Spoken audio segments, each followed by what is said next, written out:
हारेका तपाईं जस्ता नेता उल्टो बाटोबाट घुमेर राष्ट्रिय सभामा किन प्रवेश गर्ने? त्यसो भए त प्रवेश त आवश्यकता भयो आए।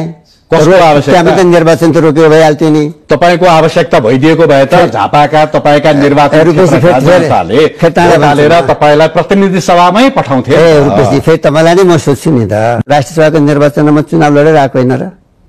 कसैले मन गरेर पुर्याइदिएको हो? त्यो चुनावमा मैले भोट हालेको हो? तपाईको निर्वाचन क्षेत्रका मान्छेले भोट हालेका हुन्। निर्वाचन भोट कसले हाले? भोट तपाईका नेता कार्यकर्ताले हालेका हुन्, तपाईका सांसदहरूले हालेका हुन्, तपाईका जनप्रतिनिधि, तपाईले जस्ता जनप्रतिनिधि भनेर चुन्नुभयो, उहाँहरूले हाल्नुभएको। नागरिकले भोट हालेर तपाईलाई राष्ट्रिय सभामा पठाएका होइनन् नि। यति कुरा त प्रश्न भनिदिनुहोस् न।